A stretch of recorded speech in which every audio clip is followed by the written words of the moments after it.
ప్రభునందు ప్రియులారా, మనం చదువుకున్న ఈ వాక్య భాగములో కీర్తనాకారుడు ఈ 119వ కీర్తనలో అనేక సంగతులు పొందుపరిచాడు. ఎన్నో సంగతులు మనం ఇక్కడ చూస్తాం. ఇక్కడ మనం చదువుకున్న కీర్తనలో 175వ కీర్తనలో ఈ కీర్తనాకారుడు లేదా భక్తుడు దేవుని సన్నిధిలో చేస్తున్న ప్రార్థన. ఏం ప్రార్థన చేశాడు చెప్పండి? దేవుని సన్నిధిలో ఏమని ప్రార్థించాడు? 175వ కీర్తనలో ఆయన ప్రార్థన ఎంతవరకు ఉందో అంతవరకు చెప్పండి.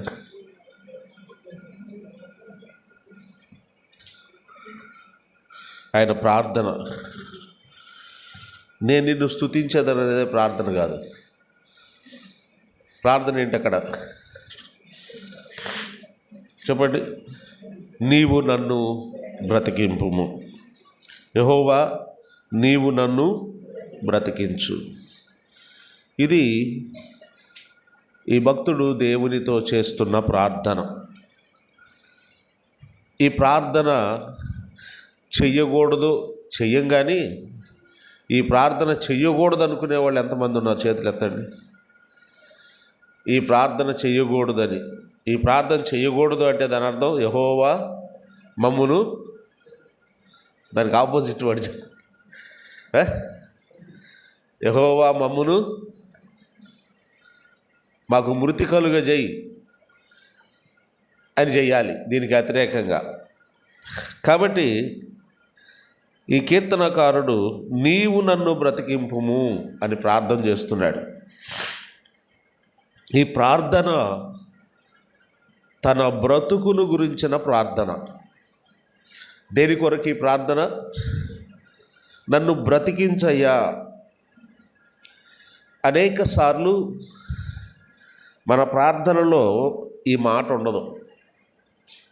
బతికేస్తున్నాం అనుకుంటాం కదా, బతికేస్తున్నాం, డబ్బులు ఉన్నాయి, డాక్టర్లు ఉన్నారు, హాస్పిటల్స్ ఉన్నాయి, కావలసినంత డబ్బు ఉంది మనకు, బతికేస్తున్నాం మనం అనుకుంటామే. కానీ బ్రతికిస్తున్నవాడు ఒకడున్నాడు అన్న సంగతి మనకు గుర్తే ఉండదు.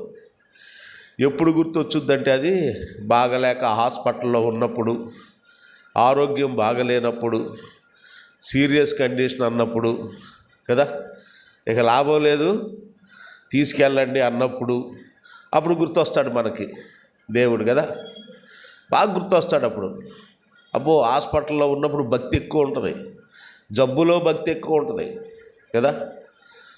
అది జబ్బు భక్తి, నిజమైన భక్తి కాదు. అనారోగ్యత వచ్చినప్పుడు భక్తి ఎక్కువ, ఆర్థిక ఇబ్బందులు వచ్చినప్పుడు భక్తి ఎక్కువ, కష్టం వచ్చినప్పుడు భక్తి ఎక్కువ. కానీ భక్తి అనేది ఎప్పుడు ఉండాలి? పరిస్థితులను బట్టి మారే భక్తి అది భక్తే కాదు. పరిస్థితులను బట్టి, మనకు సంభవించే సంభవాలను బట్టి మనలో ఉద్భవించే భక్తి అది నిజమైన భక్తి కాదు. నిజమైన భక్తి కలిగిన వారు చేయాల్సిన ప్రార్థన ఏంటంటే, అయ్యా నన్ను బ్రతికించు, నన్ను బ్రతికిస్తున్నవాడవు నీవే అన్న సంగతి ఎవరికైతే అర్థమవుతుందో వాళ్ళు మాత్రమే చేయగలరు ఈ ప్రార్థన. మేము బ్రతికేస్తున్నాం, మా తల్లిదండ్రులు మమ్మల్ని బ్రతికిస్తున్నారు, మేము బ్రతికేస్తున్నాం, మా పిల్లలను కూడా మేము బ్రతికిస్తున్నాం అనే ఆలోచన ధోరణితో ఉన్నవాడు ఎవడు కూడా ఈ ప్రార్థన చేయడు. మనం కూడా ఈ ప్రార్థన అనేకసార్లు చెయ్యం. ఎందుకంటే మనకు కూడా దేవుని నమ్మిన వారమైనా కూడా, దేవుని పిల్లలం అయినప్పటికీ కూడా ఏదో మనం బతికేస్తున్నాం అనే ఫీలింగ్లో వెళ్ళిపోతున్నాం. కాదు, బతికిస్తున్నవాడు ఒకడు ఉన్నాడు అన్న సంగతి మర్చిపోతున్నాం.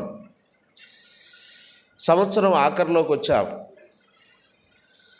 మనల్ని బ్రతికిస్తున్నవాడు ఒకడున్నాడు, అందుకే మనం బ్రతికి ఉన్నాం. గత సంవత్సర ఆరంభములో మనతో ఉన్నవారు స్థానిక సంఘములో కూడా చాలామంది లేరు, వారు కూడా దాటి వెళ్ళిపోయారు. మన బంధువులు, రక్త సంబంధికులు ఎంతోమంది దాటి వెళ్ళిపోయారు. వారు బ్రతికే దినాలు ముగించబడ్డాయి, వారు వెళ్ళిపోయారు. మన బ్రతికే దినాలు పొడిగిస్తున్నాడు ఆయన, అందుకే మనము జీవించి ఉన్నాం. అందుకే ఈ భక్తుడు నీవు నన్ను బ్రతికించు అని ప్రార్థన చేస్తున్నాడు. బ్రతుకు అనేది దేవుడిచ్చింది అన్న సంగతి మరిచిన రోజు ఆ బ్రతుకుకు అర్థం లేనట్టే. ఆ బ్రతుకు అప్పుడప్పుడు అంటే నీది ఒక బతుకంటరా అంటుంటారు కదా, అప్పుడప్పుడు వాళ్ళని వీళ్ళు అంటుంటారు కదా, కోపం వచ్చినప్పుడు నీది ఒక బతికేనా అంటుంటాం. ఇది ఇంకొకళ్ళనే బదులు అసలు మనది ఒక బతికేనా అని మనం ఆలోచన చేసుకుంటే ఏ విషయంలో మనది బ్రతుకు కాదు అంటే, దేవుని మనం బ్రతికిస్తున్నవాడు దేవుడు, ఆరోగ్యం ఇస్తున్నవాడు, ఆయుష్ ఇస్తున్నవాడు, నడిపిస్తున్నవాడు, కాపాడుతున్నవాడు. సంవత్సరం మొత్తం మీద రోడ్డు ప్రమాదములో చనిపోయిన వారి లిస్టు తీసుకోండి. అంతా ఎందుకు ఆంధ్రప్రదేశ్ వరకు మీరు సెర్చ్ చేయండి, యూట్యూబ్ వచ్చిందిగా, సెర్చ్ చేయండి.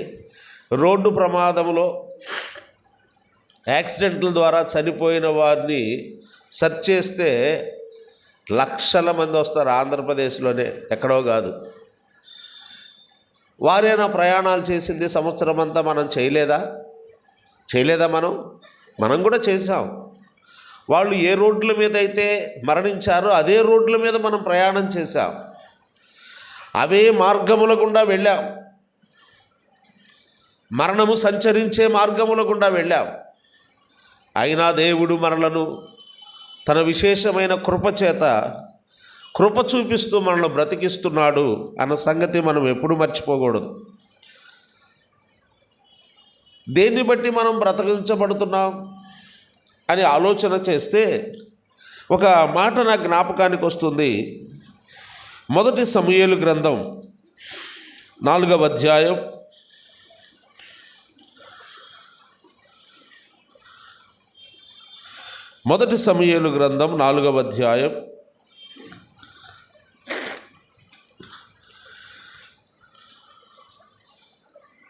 21-22 వచనాలు చదువుకుందామా?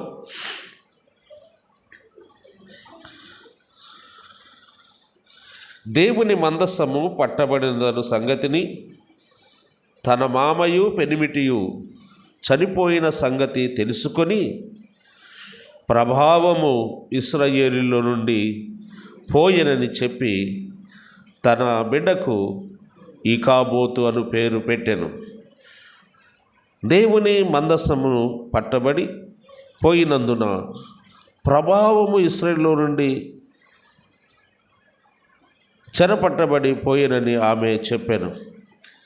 ఈ 2 వచనాలు ఇశ్రాయేలు ప్రజలు ఫిలిస్తీయులతో యుద్ధము జరుగుతున్న సన్నివేశంలో ఉన్న వచనం. ఆ కాంటెస్ట్లోకి నేను వెళ్ళట్లేదు, కానీ ఈ 2 వచనాలు మనం చదివినందువల్ల మనకు అర్థమైంది ఏంటి? ఈ 2 వచనాలు వాళ్ళు చనిపోయారు అని రాయబడింది. ఒక స్త్రీ ఇలాగంటుంది, నా భర్త చనిపోయాడు, రెండవది మామగారు కూడా చనిపోయాడు. ఇద్దరు చనిపోవడానికి కారణం చెప్తుంది ఈ స్త్రీ. యుద్ధంలో చనిపోయాడు, ఫిలిస్తీయుల చేతిలో బలైపోయాడు, యుద్ధరంగంలో యుద్ధం చేస్తూ వీరమరణం పొందాడు. ఈ కబుర్లు చెప్పట్లా కదా. మామూలుగా అయితే మనం ఆ కబుర్లు చెబుతాం. మా ఆయన మా మామగారు ఇద్దరు యుద్ధంలో చనిపోయాడు, వీరమరణం పొందారు, మంచి సావు చచ్చాడు అంటుంటారు కదా కొంతమంది. ఏం సావు అంటే మంచి సావు చచ్చాడు అంటుంటారు. ఎంత మంచి మరణమో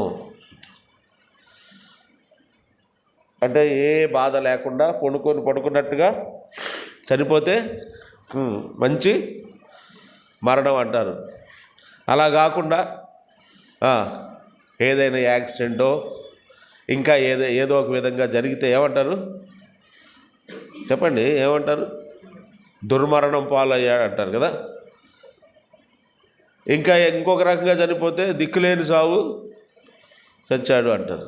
దిక్కులేని సావు చచ్చడం 3 రకాలు ఉన్నాయి, గుర్తుపెట్టుకోండి కదా. ఒకటి మంచి మరణం, బైబిల్లో ఉందే, నీతిమంతుడికి కలిగే మరణం నాకు ఇమ్మని ఇచ్చాడు. రెండవది దుర్మరణం, మూడవది ఎవరు లేని దిక్కులేని చావు. దిక్కులేని చావు చనిపోయిన వాడిని ఒకటి చెప్పండి బైబిల్లో. మనం అనుకునేది కదా, మనం అనుకుంటాం ఎంత దీన స్థితిలో చచ్చిపోయాడు పాపం, దిక్కులేని చావు చచ్చిపోయాడు అని మనం అనుకుంటాం. అతని మరణం మనకు తెలుసు. అతను చెప్పండి, లాజరు చనిపోయినప్పుడు మనుషులే ఊర్లేరు, కుక్కలే ఉన్నాయి చుట్టూ కదా. ఏమంటాం మనం? దిక్కులేని చావు చచ్చిపోయాడయ్యా, ఎవ్వరు లేరు చనిపోయేటప్పుడు.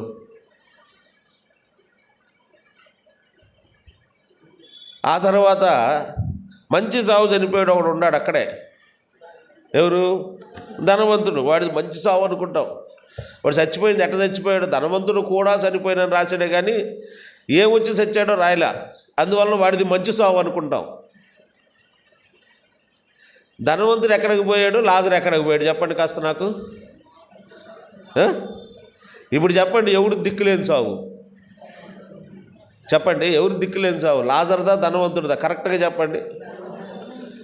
అది ఎంత దిక్కులేని చావు అంటే, వాడి దినం పెట్టుకొని ఇక్కడ వాడు చచ్చిపోతే వాడి 5 అన్నలు ఉన్నారు. ధనవంతులు అంటే బాగా గ్రాండ్గా చేసి ఉంటారు. వాడి దినం పెట్టుకొని బిర్యానీలు వండుకొని తింటా, వచ్చిన వాళ్ళకి మినరల్ బాటిల్స్ ఇంకా అన్ని రకాల బాటిల్స్ ఏడేస్తుంటే వాడికి ఒక్క నీటి చుక్క దొరకలేదు. ఒక్క నీటి బొట్టు అడుక్కుంటున్నాడు పాతాళంలో. ఈరోజు డబ్బులు పెట్టి నీళ్లు కొనుక్కుంటున్న రోజుల్లో ఉన్నప్పటికీ కూడా ఎవరైనా ఇంటికాడకి వెళ్ళి కాసిన తాగడానికి మంచి నీళ్ళు ఏంటంటే ఇస్తారు ఎవరా? అది కూడా దొరకలే వాడికి. అది కదా దిక్కులేని చావు. అసలు అంగలార్చాడంట. నాలుక చల్లార్చుకోవడానికి ఒక్క నీటి బొట్టు కొరకు ఎదురు చూశాడు, కానీ దొరకల. దిక్కులేని స్థితి అది. అయితే లాజరు అబ్రహాము రొమ్మున విశ్రాంతి పొందుచున్నాడు, నెమ్మది పొందుచున్నాడు. అతడు ఇక్కడ నెమ్మది పొందుచున్నాడు. దేవుడే చెప్పాడు, అతడు ఇక్కడ నెమ్మది పొందుచున్నాడు. కాబట్టి అనేక సార్లు మనం భూలోకములో చనిపోయే విధానాన్ని బట్టి ఇది మంచి మరణం, ఇది చెడ్డ మరణం అని నిర్ణయాలు చేయకూడదు. మంచి మరణం అంటే ఏంటి చెప్పండి? యేసు ప్రభువు నమ్ముకొని నువ్వు ఏ రకంగా చనిపోయినా చెప్పండి, లాజర్లాగా చనిపోయినా ఎక్కడికి వెళ్తారు? ప్రభు సన్నిధికి వెళ్తాం. యేసు ప్రభువు నమ్ముకోకుండా నువ్వు ఎంత మంచి సావు చచ్చినా దిక్కులేని సావే అది. ఎవడు లేడు అక్కడ, అంగలారుస్తున్నాడు, రొమ్ము కొట్టుకుంటూ ఏడుస్తున్నాడు. కాబట్టి చచ్చిపోవడం ఖాయం. ఏదో ఒకరోజు చచ్చిపోతాం. చనిపోయే లోపల ఎలాగ చనిపోవాలంట? దేవుణ్ణి స్తుతిస్తూ చనిపోవాలి. అదే ఆ భక్తుడు అంటున్నాడు, నన్ను బ్రతికిస్తే నేనేం చేస్తానంటున్నాడు? నేను నిన్ను స్తుతిస్తాను. మనలను దేవుడు బ్రతికిస్తుంది దేని కొరకు చెప్పండి? దేని కొరకు దేవుడు బ్రతికిస్తుంది మనల్ని?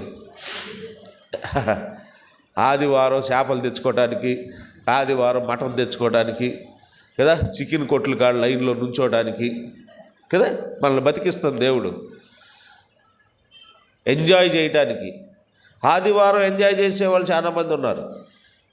ఆదివారం అది ప్రభువు దినం, ప్రభువుని స్తుతించి ఆరాధించే దినం, ప్రభువుని గణపరిచే దినం. నా కొరకు ప్రభువు మరణించాడా సిలువలో, ఆయన్ని జ్ఞాపకం చేసుకునే దినం అన్న జ్ఞాపకం మర్చిపోయారు. ఇది మర్చిపోవడానికి, ఇలాగ ఉండడానికి గల కారణం ఏంటి అంటే, ఇక్కడ ఏం చెప్తున్నాడు సమూయేలు గ్రంథంలో? వాళ్ళిద్దరూ చనిపోయారు. ఆ స్త్రీ చెబుతుంది, మా మామగారు చనిపోయాడు, నా భర్త కూడా చనిపోయాడు. వాడిని కూర్చోబెట్టండి. నా భర్త కూడా చనిపోయాడు. ఎవరు? ఆ పిల్లోడు చూడండి, తీసుకెళ్ళండి, వెనక్కి తీసుకెళ్ళండి.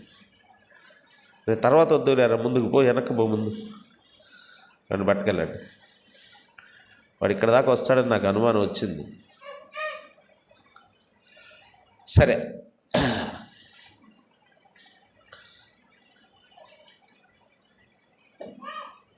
నా భర్త చనిపోయాడు, నా మామగారు చనిపోయాడు, చనిపోయిన దానికి కారణం చెప్తుంది ఆమె. ఎంత జ్ఞానవంతురాలో చూడండి స్త్రీ. అనేక సార్లు మనం అజ్ఞానంగా దేవుని పిల్లలమే, దేవుని నమ్మిన వారమే అజ్ఞానంగా ప్రవర్తిస్తున్నాం. జ్ఞానముగా ఆలోచించట్లేదు, జ్ఞానముగా ప్రవర్తించట్లేదు. ఆమె ఎంత జ్ఞానవంతురాలో చూడండి. కారణం ఏం చెబుతుంది? ఏం కారణం చెప్పింది? దేవుని మందసము పట్టబడింది.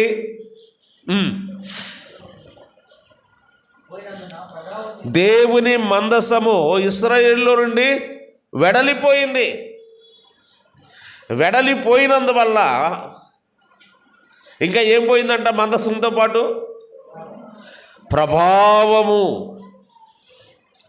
ప్రభావము వెడలిపోయింది. నాకు తెలిసి మీ జ్ఞాపకం ఉందో లేదో, ఒక సంవత్సరం కిందట హరిబాబు గారు మాట్లాడారు దీని మీద. దేవుని ప్రభావం గుర్తుందండి? నాకు గుర్తుంది. ఆయన ప్రభావము, ఆ ప్రభావము వెడలిపోయింది. ప్రభావము వెడలిపోయిన సంగతి ఆ స్త్రీకి అర్థమైంది. ఈ మరణానికి కారణం, ఈ మరణాలకు కారణం ఏంటి అంటే ఆమె చెబుతుంది దేవుని ప్రభావము లేకపోవడమే. దేవుని ప్రభావం, అనేక సార్లు దేవుని ప్రభావం మన మీద లేకుండా పోతుంది. అనేక సార్లు ఎవరో ఒకరి ప్రభావం, బంధువుల ప్రభావం, స్నేహితుల ప్రభావం, కాస్త డబ్బున్న వాళ్ళ ప్రభావం మన కుటుంబాల మీద, మన విశ్వాస జీవితాల మీద. మనం రక్షించబడిన దేవుని పిల్లలమే కానీ ఎవడో మాట వింటాం. మనం రక్షించబడిన దేవుని పిల్లలమే కానీ మన ఇంట్లో ఎవరైనా పిల్లలు చెడిపోతే వాళ్ళని బట్టి మా పిల్లోడు చెడిపోయాడు అంటారు కదండి.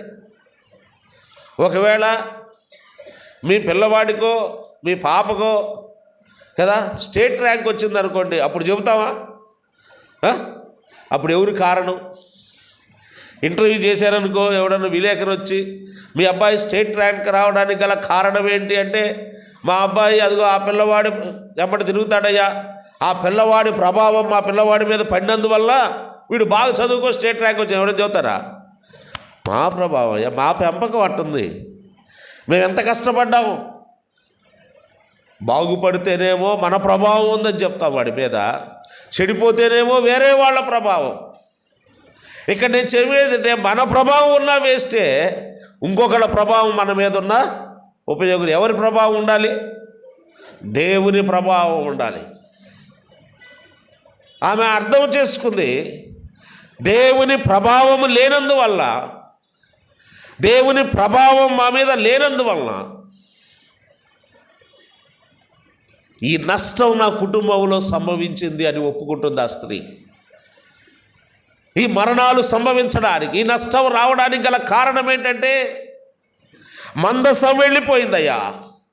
పాత నిబంధనలో మందసం అని ఎక్కడ ప్రస్తావించబడినా, కృత నిబంధనలో మనం దేవుని సన్నిధి. మందసం అంటే ఏంటి? దేవుని సన్నిధి. దేవుని సన్నిధి లేని కారణాన ఇలా చెప్పుకుందాం, దేవుని సన్నిధి లేనందువల్ల ఏమి లేకుండా పోయింది? దేవుని ప్రభావం లేకుండా పోయింది. దేవుని ప్రభావం లేనందువల్ల నష్టం జరిగింది. నష్టపోవడానికి ఎవరు ఇష్టపడతారండి? ప్రాణమైనా, డబ్బైనా, ఆరోగ్యమైనా ఏది కూడా మనం నష్టపోవడానికి ఇష్టపడం. కానీ ఆ స్త్రీ నష్టపోయింది. దేవుని మందసము ఇశ్రాయేలులో నుండి వెడలిపోయింది. ఇశ్రాయేలీలు దేవుని పిల్లలే, కానీ దేవుని మందసం వారి యొద్ద నుండి వెళ్ళిపోవడానికి కారకులయ్యారు. దేవుని సన్నిధిని వారి మధ్య లేకుండా చేసుకున్నారు వాళ్ళు. దానివల్ల దేవుని ప్రభావం వెడలి, దేవుని ప్రభావము వలన మనం బ్రతుకుతున్నామన్న సంగతి మర్చిపోకూడదు. దేవుని ప్రభావం వలన మనం బ్రతుకుతున్నాం. ఎందుకు బ్రతకాలి అని అంటే కదా ఒక ప్రశ్న, ఎందుకు బ్రతుకుతున్నావు? అని ఒక ప్రశ్న వేసుకోవాలి. ఎందుకు బ్రతకాలో ఆలోచన చేయాలి. ఎందుకు బ్రతుకుతున్నామో మనకు అర్థం కాకపోతే ఆ బ్రతుకు వేస్ట్. ఎన్ని సంవత్సరాలు బ్రతికినా వేస్టే. రెండవది, ఎందుకు బ్రతకాలో కూడా అర్థం కావాలి. ఈ 119వ కీర్తనలో నన్ను బ్రతికించుము, నీవు నన్ను బ్రతికించయ్యా. ఈ కీర్తనాకారుడు లేదా భక్తుడు నీవు నన్ను బ్రతికించు అని అడుగుతున్నాడు. అంటే బ్రతికించేవాడు దేవుడు అన్న సంగతి తనెప్పుడు మరిచినవాడు కాదు. మరిచినవాడు ఒకడున్నాడు. దానియేలు గ్రంథంలో మనకు తెలుసు. ఏం పేరు వాడి పేరు? బెల్షజర్. చూడండి 5వ అధ్యాయం దానియేలు గ్రంథం. దానియేలు గ్రంథం 5వ అధ్యాయం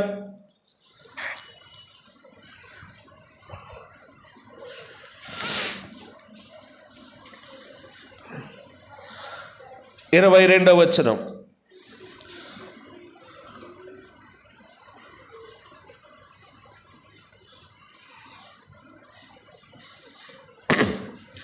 బెల్షజరు అతని కుమారుడవగు నీవు ఈ సంగతంతయు ఎరిగియుండియు నీ మనస్సును అణుచుకొనక పరలోకమందున్న ప్రభువు మీద నిన్ను నీవే హెచ్చించుకొంటివి.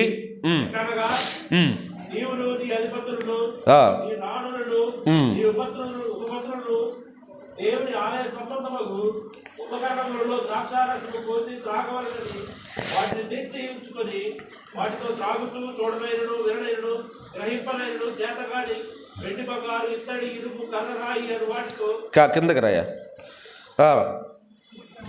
నీ ప్రాణమును నీ సకల మార్గములను ఏ దేవుని వశమున ఉన్నవో ఆయనను నీవు గణపరచలేదు. ఇది బెల్షజరు చావుకి కారణం ఏంటి? హార్ట్ అటాక్ వచ్చిందా? ఇంకేదైనా జబ్బు వచ్చిందా? పాపం యాక్సిడెంట్ అయిందా? ఏమీ కాదు. 2 కారణాలు చెప్తున్నాడు ఇక్కడ. ఒకటి నీ ప్రాణము, రెండవది నీ మార్గములు. నీ ప్రాణము, నీ మార్గము. మార్గము అంటే మనం ఏమంటాం చెప్పండి? మార్గము అంటే మనం రోడ్డు అనుకుంటాం కదా అనేక సార్లు. మార్గము అంటే ఒకటి కాదు. ఇక్కడ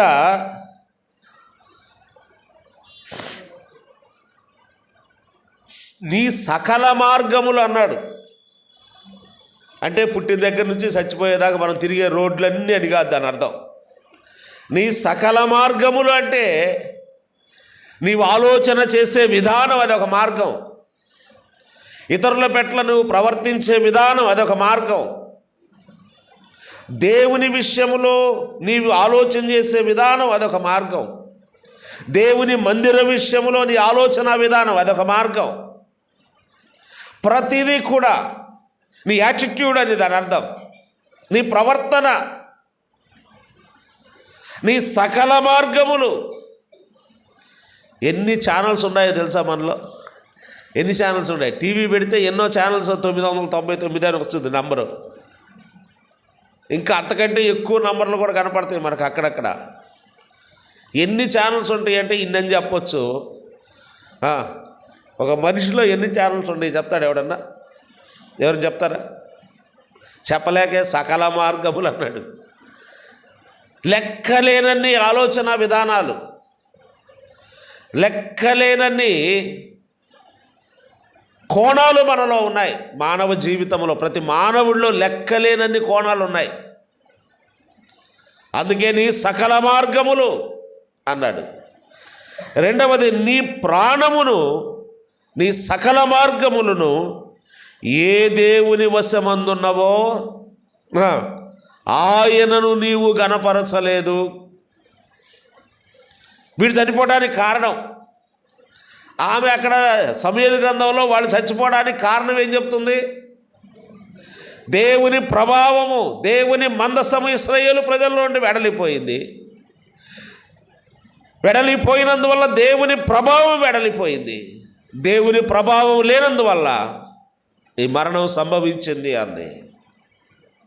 ఇక్కడ బెల్షజరు కూడా ఆ ప్రభావము కలిగిన దేవుణ్ణి కదండి. చాలాసార్లు ఈ ఆడపిల్లలకి చిన్నపిల్లలకి పేర్లు పెడతా ఉంటారు, ప్రభావతి అని పేరు పెడతారు కదా. చాలా చోట్ల ఆ పేరు ఉంటుంది, అక్కడక్కడ తగులుతూ ఉంటుంది మనకి ప్రభావతి. ప్రభావతి అంటే ప్రభావితము, అంటే మనం ప్రభావితం అవ్వాలి అని దాని అర్థం, ఆ పేరుకి అర్థం.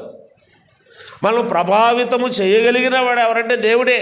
సాతానుడు కూడా చేయగలడు, వాని ప్రభావం కిందకి వెళ్ళకూడదు. అందుకే దుష్టుల ఆలోచన చొప్పున నడువక. సాతానుడు కూడా మనం ప్రభావితం చేస్తూ ఉంటాడు. అనుక్షణము, అనుదినము, ప్రతి నిమిషం కూడా వాడు కూడా మన మీద ప్రభావం చూపించాలని ప్రయత్నం చేస్తూ ఉంటాడు.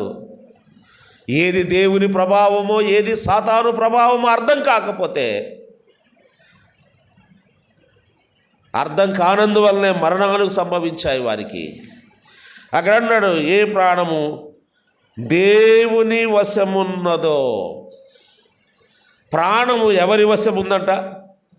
దేవుని వశములో ఉంది. అందుకే దేవుని వశములో మన ప్రాణం ఉంది అంటే ఆయన ప్రభావం మన మీద ఉన్నట్టు. వాడికి అర్థం కాలేదు, నా ప్రాణం దేవుని చేతిలో ఉంది అన్న సంగతి అర్థం కాక, నేను రాజును కాబట్టి నా చేతిలోనే ఉండుంటుందిలే అనుకున్నాడు కదా. మనకి బుద్ధి వచ్చేటానికి చిన్నప్పుడు కథలు చెప్తూ ఉండేవాళ్ళు కదా. రాజుగారి ప్రాణం ఏడందంట, దాంట్లో నీతి ఉంది. రాజు ప్రాణం ఏడుందంటే 7 కొండలు దాటి వెళ్ళాలి, 7 సముద్రాలు దాటి. చిన్నప్పుడు మన నాయనమ్మలు అమ్మమ్మలు చెప్పేవాళ్ళు కథలు కదండి. దాంట్లో ఒక నీతి ఉంది. 7 సముద్రాలు దాటి వెళ్ళాలి, 7 అడవులు దాటి వెళ్ళాలి, 7 కొండలు దాటి వెళ్ళాలి. దాటి వెళ్ళిన తర్వాత ఒక మర్రి చెట్టు త్వరలో ఏముంటుందంట, శిలక ఉంటుంది. ఆ శిలకలో ఉంది రాజు ప్రాణం అంటాడు. దాంట్లో ఉన్న నీతి ఏంటంటే, కథ ఊహించి కవించబడిందే కానీ దాంట్లో ఒక నీతి ఉంది. ఏంటంటే మనిషి ప్రాణం మనిషిలో లేదు, మన ప్రాణము మన చేతిలో లేదు. ఇది గుర్తుపెట్టుకోవాలి. మనలో ఉండవచ్చు అది, బట్ అది మన కంట్రోల్లో లేదు. అక్కడెక్కడో ఉంది అన్నట్టు ఇక్కడ కూడా అతని ప్రాణము ఏ దేవుని వశముందున్నదో ఆ దేవుణ్ణి ఏం చేయలేదంట, ఘనపరచలేదు. అదే కదా ఇక్కడ కీర్తనకారుడు, ఎందుకు నేను నిన్ను స్తుతిస్తానయ్యా, నీవు నన్ను బ్రతికిస్తే నేను నిన్ను స్తుతిస్తానని ఎందుకు అంటున్నాడు తెలుసా? పిచ్చోడై కాదు. ఆ దేవుణ్ణి ఘనపరచకపోతే ఏం జరుగుద్దో తెలుసు. ఆ దేవుణ్ణి ఆరాధించకపోతే ఏం జరుగుద్దో, ఆ దేవుణ్ణి స్తుతిస్తూ జీవించకపోతే ఏం జరుగుద్దో వీళ్ళకి తెలుసు. కాబట్టి నేను నన్ను బ్రతికిస్తే నేను నిన్ను స్తుతిస్తానయ్యా అంటున్నాడు. కమిట్మెంట్ ఉంది అక్కడ, జ్ఞానము కలిగిన ప్రార్థన అది. అయ్యా నీవు నన్ను బ్రతికిస్తున్నందుకు నేను నిన్ను స్తుతిస్తాను. ప్రతి ఒక్కళ్ళం చెప్పవలసిన వాళ్ళం కాదా? ఎన్ని ప్రమాదాలు, ఎన్ని ప్రయాణాలు చేశాం మనం. జనవరి 1వ తారీఖు నుండి ఈ దినం వరకు సంవత్సరం ఆఖరిలోకి వచ్చాం. దేవుడు ఇంకా మనల్ని బ్రతికిస్తున్నాడు. ఆయన వశములో మన ప్రాణం ఉన్నప్పటికీ కూడా అనేక సార్లు ఆయన ప్రభావం మనలో నుండి పోగొట్టుకున్నాం. అవిధేయతను బట్టి, అనాలోచనలను బట్టి, బలహీనతలను బట్టి దేవుని ప్రభావం మనం పోగొట్టుకున్నప్పటికీ కూడా దేవుని కృప మనలను వీడిపోలేదు. ప్రియులారా, నా కృప నీకు చాలును అన్నాడు. ఆ ప్రభావం కంటే మించిన కృప మనకిచ్చాడు. ఆ కృప మనలను విడిచిపెట్టి వెళ్ళలేదు. కాబట్టి ఇంకా మనము బ్రతికి జీవించి ఉన్నాం. ప్రభావము వెడలిపోతే ప్రమాదము ముంచుకొచ్చినట్టే. ప్రభావము వెడలిపోతే, ప్రభావము పోగొట్టుకుంటే మనం ప్రమాదములో పడ్డాము. ఆ స్త్రీ అంటుంది, మాలో నుండి ఇశ్రాయేలులో నుండి ప్రభావం వెడలిపోయిందయ్యా. దేవుని ప్రభావం వెళ్ళిపోయినందువల్ల ఈ నష్టం సంభవించింది నా కుటుంబంలో. ఒక్కసారి ఆలోచన చేద్దామా? వ్యక్తిగతంగా మన విశ్వాస జీవితం మీద దేవుని ప్రభావం ఉందా? వ్యక్తిగతంగా మన కుటుంబం మీద దేవుని ప్రభావం ఉందా? దేవుణ్ణి గణపరిచే వారంగా ఉంటున్నామా? ఆయన బ్రతికిస్తుంది, మనలను బ్రతికిస్తుంది, దినమును పొడిగిస్తుంది. ఆయన్ను స్తుతించాలని నీవు ఆయన్ను స్తుతించి గణపరచకపోతే నిన్ను ఉంచాల్సిన అవసరం ఆయనకి ఉందా? లేదు. అందుకే ఏం చేశాడంట? నీ ప్రాణము నీ సకల మార్గములు ఏ దేవుని వశము ఆయన్ను నువ్వు గణపరచలేదు. 30వ వచనం చదవండి. ఉందమ్మా, చదవాలి. చదవకపోతే తేడా పడతాం. ఆ రాత్రి అన్నాడు అంటే నెక్స్ట్ డే కాదు అని దాని అర్థం. అంతేనా? ఆ రాత్రే, ఈ రాత్రి కదా. ఇంకో చోట ఈ రాత్రే అన్నాడు. ఏడా చెప్పండి, ఎక్కడన్నాడు? మనకి బాగా తెలుసు, వచ్చినాడు వాక్యం కూడా బాగా తెలుసు. అది ఈ రాత్రే నీ ప్రాణము నేను అడుగుతున్నాను, నీవన్నీ ఎవని వశమవుతాయి? ఈ పదం ఆ రాత్రి ఈ రాత్రి అని వచ్చినప్పుడు కాస్త జాగ్రత్తగా చదవండి. అక్కడ ఏముందో మనకు చూసుకోవాలి. ఒకరోజు ఒక రాత్రి వేళ యాకోబు దీవించబడ్డాడండి కదా. ఈ రాత్రి ఏమో వీడు చచ్చాడు. లూకాసు వార్తలో ఉన్నవాడు ఆ రాత్రే చచ్చాడు. కానీ ఒక రాత్రి యాకోబు ఏమయ్యాడు? ఇశ్రాయేలుగా. ఆ ఇశ్రాయేలీలలో నుండే ప్రభావం వెడలిపోయిందంట. ఈ ఇశ్రాయేలీలకు ఆ ప్రభావం ఎక్కడి నుండి వచ్చింది అంటే యాకోబుగా ఉన్నప్పుడు లేదా ప్రభావం, ఇశ్రాయేలుగా మార్చబడినప్పుడు వచ్చింది. ఆ రాత్రంతా యాకోబు దేవునితో పెనుగులాడిన కారణాన యాకోబు ఇశ్రాయేలుగా మార్చబడ్డాడు. ఆ ఇశ్రాయేలుగా మార్చబడిన ఆ రాత్రి యాకోబు దీవించబడ్డాడు. ఈరోజు రాత్రి సంగతి ఏంటి కదా? చీకటి పడ్డ కాడి నుంచి గుండె దడ కొట్టుకుంటుంది కదా.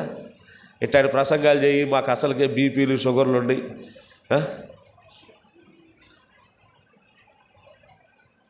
రాత్రి జాము అనే మాట ఈ రాత్రి అని కాదు, భయపడబాకండి.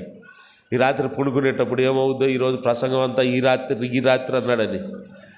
రాత్రి అనేది చెప్పండి, ఈ రాత్రి అయిపోవడం అంటే యేసుక్రీస్తు రావడం లేదా నీ మరణం రావడం అని దాని అర్థం. వాడి జీవితం తెల్లారిందిరా అంటే పోయాడని దాని అర్థం. అయిపోయింది, తెల్లారింది, వాడి బతుకు తెల్లారిందిరా అంటే దాని అర్థం ఏంటి చెప్పండి? తెల్లారింది అంటే రాత్రి అయిపోయినట్టే. రాత్రి అయిపోయింది అంటే నీవు అయిపోయినట్టే. అది రాత్రి అయిపోవటం. కాబట్టి సమయం ఉండగానే దేవుడు అవకాశాలు ఇస్తున్నప్పుడు మనసులోకి ఆలోచన దేవుని వాక్యం ద్వారా మనకు వస్తున్నప్పుడు దేవుణ్ణి గణపరచాలి, దేవుణ్ణి కొనియాడాలి.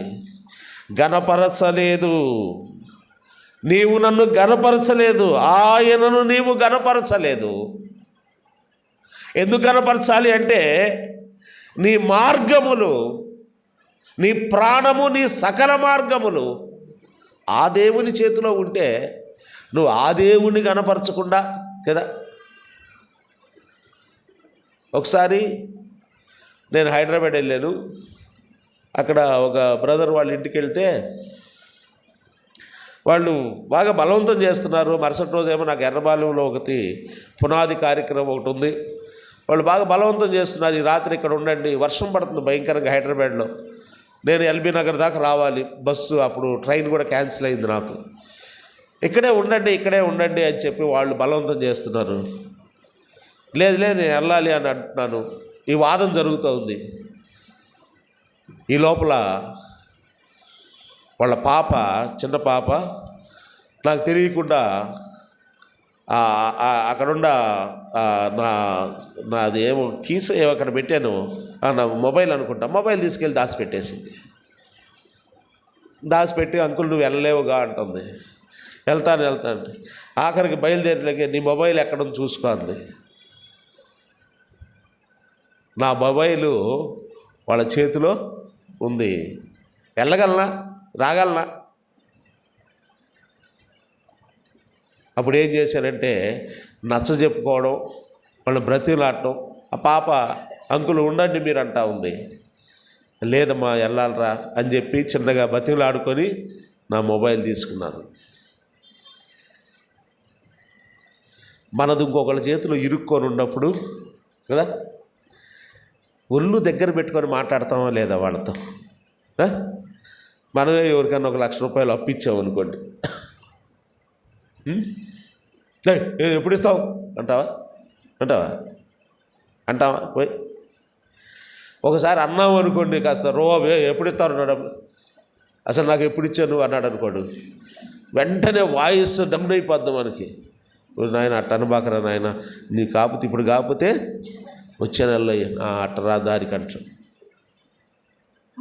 మందు ఇంకొకళ్ళ చేతిలో ఇరుక్కొని ఉన్నప్పుడు మాట సక్రంగా ఉంటుంది, మన ప్రవర్తన సక్రంగా ఉంటుంది, అన్నీ సక్రంగా ఉంటాయి.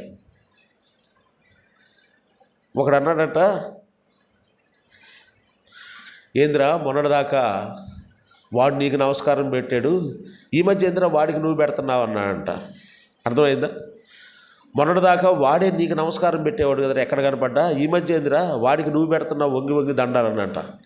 అప్పట్లో అప్పు కోసం వాడు పెట్టాడు, ఇప్పుడు వసూలు కోసం నేను పెడుతున్నా అన్నాడంట. వాడు అప్పట్లో దేనికోసం పెట్టాడంట? అప్పు కోసం. వాడు అప్పుడు నమస్కారం అన్నాడు, ఏడ కనపడ్డా. ఇచ్చిన తర్వాత ఇప్పుడు వసూళ్ళు కోసం నేను పెడుతున్నాను వాడు కనపడ్డప్పుడు నమస్కారం అన్నాడంట. మనది ఏదైనా ఎదుటివారి చేతిలో ఉంటే మనం ఎంత జాగ్రత్తగా ప్రవర్తిస్తాం. అలాంటిది దేవుని చేతిలో ఏముంది? మంది మొబైల్ కాదు, ఇంటి తాళాలు కాదు. మొబైల్ పోతే ఇంకోటి కొనుక్కోవచ్చు, గూగుల్ కొడితే దాంట్లో నంబర్లన్నీ ఫోటోలన్నీ వచ్చేస్తాయి, ఇబ్బంది ఏమీ లేదు. చెప్పండి, అదే సిమ్ కార్డు కూడా తీసుకోవచ్చు. తాళాలు పోతే తాళాలు బాగు చేసుకోవచ్చు, వాడు బగలు కొడతాడు. ప్రాణమే పోతే ఆ జ్ఞానం ఈ బెల్షజరుకు లేదు. ఆ ఇశ్రాయేలు చనిపోయిన వారికి లేదు. మా ప్రాణము దేవుని వశములో ఉన్నదన్న సంగతి మరిచారు. ఈ భక్తుడు అంటున్నాడు, నన్ను బ్రతికించు, నేను నిన్ను స్తుతిస్తాను. నీవు నన్ను బ్రతికిస్తే నేను నిన్ను స్తుతిస్తానయ్యా. ప్రభునందు ప్రియులారా, ఆయన మనలను బ్రతికిస్తుంది ఆయన్ను స్తుతించడానికి. ఊరికే ఒక్కొక్క మాట జ్ఞాపకం చేసి నేను ముగిస్తాను. ఊరికే వచనాలు అదే 119వ కీర్తనలో నేను ఆ ఒక్క వచనం దగ్గరే అయిపోయింది. మిగతా వచ్చిన రెఫరెన్స్లు చెప్తాను, మీరు రాసుకొని తర్వాత ధ్యానం చేసుకోండి. 119వ కీర్తన 25వ వచనం చదవండి. 25 నా ప్రాణము మంటి, అన్ని ప్రాణాన్ని గురించే, నా ప్రాణము మంటిని హత్తుకొనుచున్నది, నీ వాక్యము చేత నన్ను బ్రతికించుము. ప్రాణమేమో మంటిని అతుక్కోవాలంటే మంటిలోకి వెళ్ళిపోవాలని తొందరపడుతుంది. నీ వాక్యము చేత నన్ను బ్రతికించు అంటాడు. 37వ వచనం, 37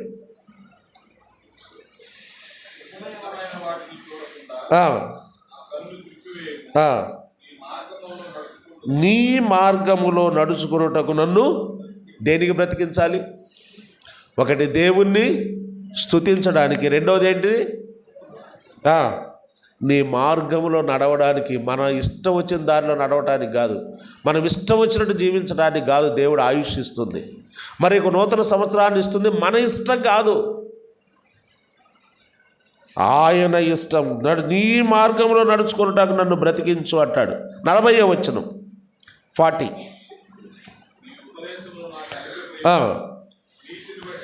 నీతిని బట్టి నన్ను బ్రతికించుము. దేన్ని బట్టి బ్రతికిస్తాడు? ఒకవేళ బ్రతికించాలి అనుకుంటే, నీ రోజులు అయిపోయినాయి అనుకో, ఒకవేళ బ్రతికించాలి అనుకుంటే నీతిని బట్టి.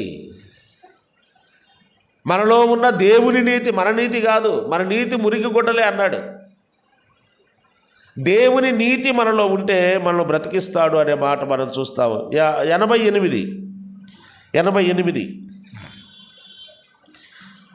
నీవు నియమించిన శాసనమును నేను అనుసరించినట్లు నీ కృపచేత నన్ను బ్రతికించుము. ఆయన కృపను బట్టే, నీ కృపచేత నన్ను బ్రతికించయ్యా. దేనికంట? బ్రతికిస్తే ఏం చేస్తాడు? నీవు నియమించిన శాసనములు నేను అనుసరిస్తాను. కమిట్మెంట్. ఇవన్నీ దేవునితో మనం చేసుకోవాల్సిన కమిట్మెంట్. ఏదో డిసెంబర్ నెలలో కాదు కదా. ఈ నవంబర్ కాడ నుంచి నవంబరు, డిసెంబరు, జనవరిలో కాస్త సమాధి కార్యక్రమాలు కాస్త ఎక్కువ తగ్గుతుంటాయి, కాస్త భయం కూడా ఎక్కువ ఉంది కదా. మనం కూడా పోతామేమోనని. పోవడం ఖాయం కదా, ఉండటం ఖాయం కానే కాదు, పోవడం ఖాయమే. కానీ ఒకవేళ ఈ సంవత్సరం తీసుకుంటాడేమో అని భయంతో భక్తి ఎక్కువ అవుద్ది. డిసెంబర్ వచ్చేలాకే భక్తి ఎక్కువ అవుద్ది. ఎందుకంటే డెత్లు ఎక్కువ కనపడుతుంటాయి. అక్టోబర్, నవంబర్, డిసెంబర్, జనవరి దాకా. మళ్ళీ జనవరి దాటిందంటే అబ్బే ఇక అచ్చోసిన ఆమోతులాగానే ఉంటుంది మన పని. లెక్కగా ఉండదు దేవుడు అంటే. బ్రతికించయ్యా నన్ను అంటున్నాడు. 88వ వచనంలో తర్వాత 107 అవన్నీ ధ్యానించే సమయం ఊరికే చెప్తున్నాను. నీ మాట చొప్పున నన్ను బ్రతికింపుము. 2వ లైన్, నీ మాట చొప్పున నన్ను. 149 149. నీ వాక్య యెహోవా నీ వాక్య విధులను బట్టి నన్ను బ్రతికింపుము. ఆ తర్వాత 154 ఊరికే చదివి నేను ముగిస్తాను. నీవిచ్చిన మాట చొప్పున నన్ను బ్రతికించుము. బ్రతికించి మాట ఇచ్చి మాట నెరవేర్చేవాడు ఆయన. 156 నీ న్యాయ విధులను బట్టి నన్ను బ్రతికింపుము. 159 నీ కృప చొప్పున నన్ను బ్రతికింపుము. ఆ తర్వాత 175 మనం చదువుకున్న వచనానికి రండి. నీవు నన్ను బ్రతికింపుము, నేను నిన్ను స్తుతించెదను. ఇది మన ప్రార్థన అయి ఉండాలి. ప్రార్థన మాత్రమే కాదు, బ్రతికిస్తున్న దేవుణ్ణి స్తుతించే వారంగా ఉండాలి. దేవుని సన్నిధి ఆ ప్రభావం మనం కోల్పోతే, ఆ ప్రభావము 93వ కీర్తనలో అనుకుంటాను, ఆయన ప్రభావమును వస్త్రముగా ధరించి ఉన్నాడనే మాట ఉంటుంది. 93వ కీర్తనలో మొదటి వచనమేనా? యెహోవా రాజ్యము చేయుచున్నాడు, ప్రభావము ఆయన వస్త్రముగా ధరించుకున్నాడు అన్నాడు అక్కడ. అదే 5వ అధ్యాయం మార్కు సువార్తలో కదా, ఆ వస్త్రపు చెంగును ముట్టిన ఆమెతో ఏమన్నాడు? నాలో నుండి ప్రభావము వెడలిపోయింది. వెడలిపోయినందువల్ల ఆ ప్రభావం ఏం చేసింది? అక్కడ స్వస్థత ఇచ్చింది, మరణం నుండి తప్పించింది. దేవుని ప్రభావం వల్ల, ప్రభావం మన దగ్గర ఉంటే స్వస్థత, మేలు, బ్రతుకుతాం. ఆ ప్రభావం పోగొట్టుకుంటే ఎన్ని హాస్పిటల్కి తిరిగిందో 12 సంవత్సరాల నుండి, కానీ దేవుని ప్రభావం లేదు.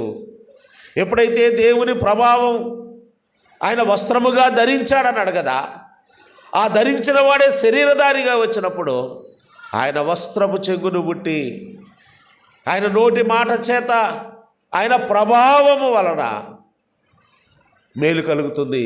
ఈ మధ్యాహ్న కాల సమయంలో దేవుని ప్రభావం మన మీద, మన కుటుంబాల మీద, మన విశ్వాస జీవితం మీద, మన సంఘ జీవితం మీద దేవుని ప్రభావం ఉందా లేదా ఒకసారి చూసుకుందాం. ఒకవేళ లేనట్లయితే ఆ ప్రభావాన్ని ఆశ్రయిద్దాం, ఆయన సన్నిధిని ఆశ్రయిద్దాం. అలాగూ ఆత్మీయ మేలు పొందుదాం. దేవుడి కొద్ది మాటలు మన కొరకు దీవించునుగాక. ప్రార్థన.